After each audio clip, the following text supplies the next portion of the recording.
Good morning सगळ्यांना. बघा, शिक्षक भरतीचा नेमका 55% आणि 60% हा मुद्दा काय आहे?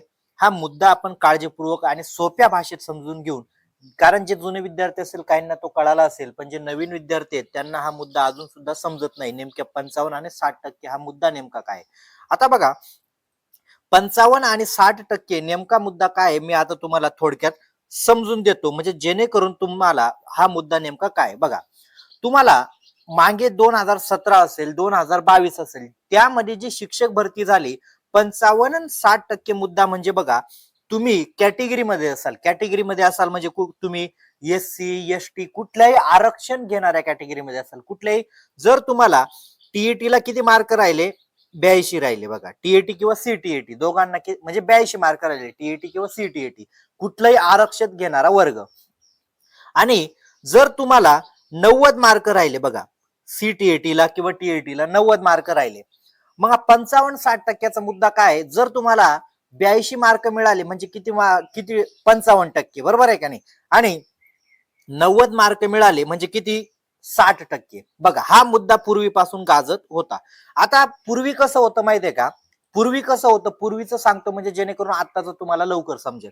बघा, आता एखादा ST आहे, SC आहे, ओबीसी आहे, ज्या पण कॅटेगरी वाला त्याला 82 मार्क मिळाले. किती मार्क मिळाले? फक्त 82 मार्क मिळाले. तर तो उमेदवार टेटच्या मार्कांवर कशावर नोकरी लागत होता आपण माहित. त्याच्यानंतर तुमची टेटची परीक्षा होते, बरोबर आहे का नाही? टेटची परीक्षा होते. आता या टेटच्या परीक्षेमध्ये तुम्ही नोकरी लागतात. सीटीएटी किंवा टीएटी पास झाल्यानंतर तुम्हाला टेट द्यावी लागते आणि त्या मेरिटनुसार तुम्हाला नोकरी लागते. पण पूर्वी काय होतं माहितीये का? समजा एखाद्या उमेदवाराला, समजा एखादी मुलगी, समजा ही सरला नावाची मुलगी आहे, तिला 140 मार्क किती टेटला मिळाले? किती मिळाले? 140 मार्क टेटला मिळाले. किती मिळाले? 140 मिळाले. ती ओबीसी मधून पास झालेली. किती 82 मार्काने ती ओबीसी मधून पास झाले, तिला 140 मार्क मिळाले.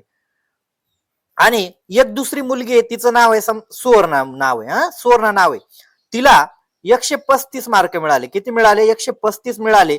पण ती टीएटी किंवा सीटीएटी ओपन मधून पास झाली. म्हणजे ओपन म्हणजे कॅटेगरी जरी ती ओबीसी होती पण ती 90 मार्क पेक्षा जास्त मिळवली, ती ओपन मध्ये पास झाली.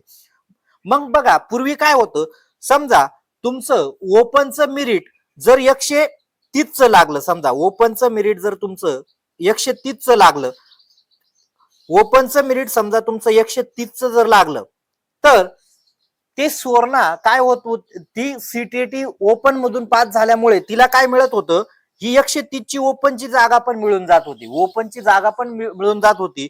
पण सरला फक्त काय होती, ओबीसी मधून पास होती. सरला फक्त ओबीसी मधून फक्त 82 मार्क घेऊन पास झालेली होती. मग तिला ही ओपनची जागा मिळणार नाही. जरी सुवर्णाला कमी मार्क होते पण ती काय होती, ओपन सीटीएटी पास झाल्यामुळे तिला ती जागा मिळत होती. मग बाय चान्स समजा ओबीसीचं मेरिट त्या वर्षी 145 लागला असेल समजा, तर ह्या सरलाचा नंबर ओबीसी मध्ये लागला नाही आणि ओपनचं मेरिट पण काय कमी होतं, पण ती 82 मार्क असल्यामुळे ती तिथे जाऊ शकली नाही.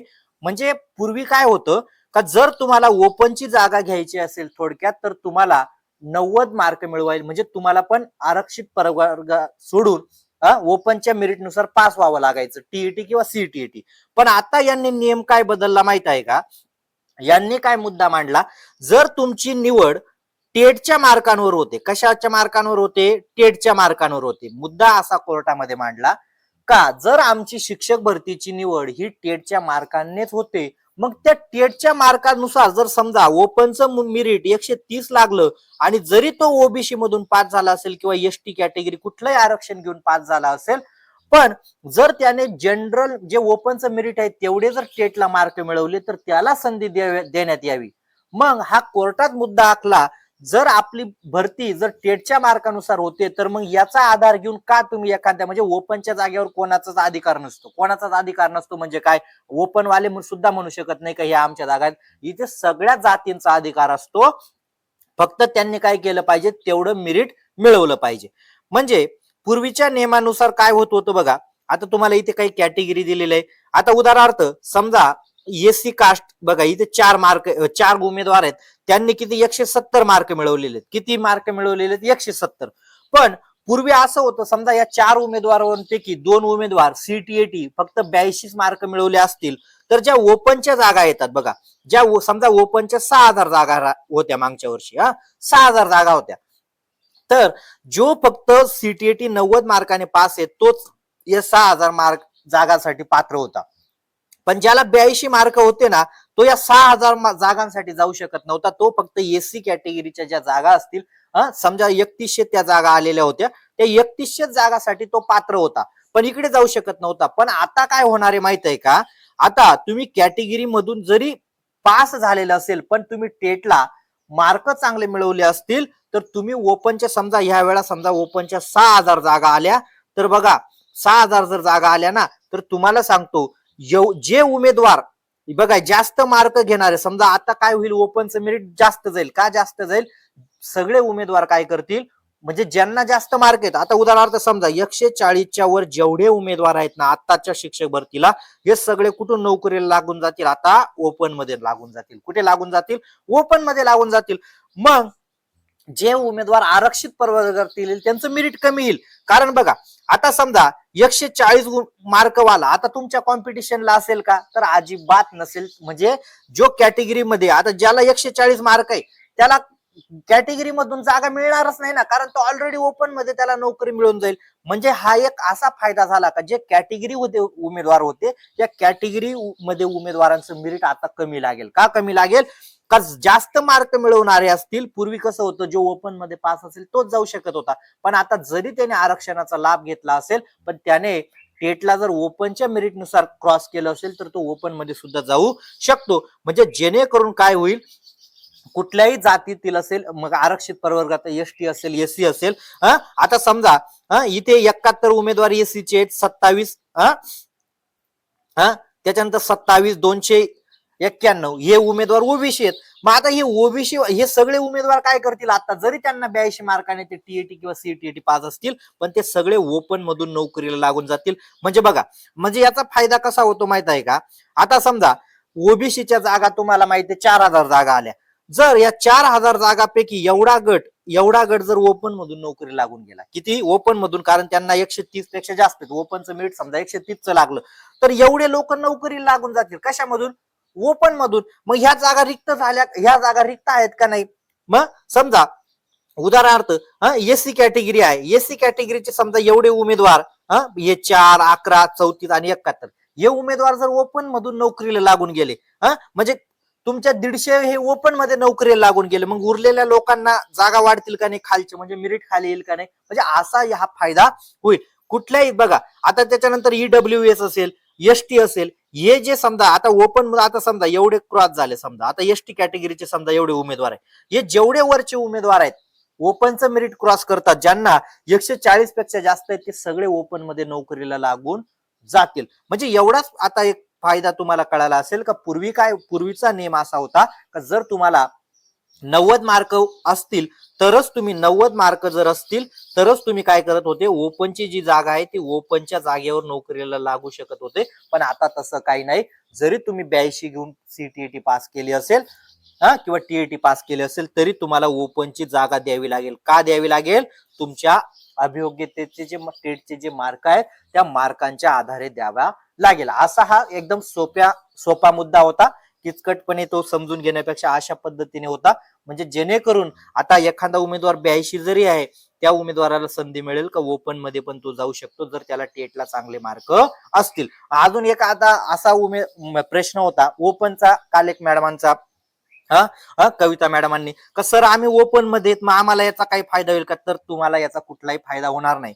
म्हणजे उदाहरणार्थ त्यांना असं वाटत होतं का मी ओपन मध्ये, आता समजा ज्यांना आरक्षण नाही ते ओपन मध्ये आहेत, मग त्यांना असं वाटत होतं का आता आम्हाला 82 वर पासिंग झाली का? कारण त्यांना असं वाटलं का 82चा जो उमेदवार आहे तो पण ओपनची जागा घेऊ शकतो असं त्यांना वाटत होतं.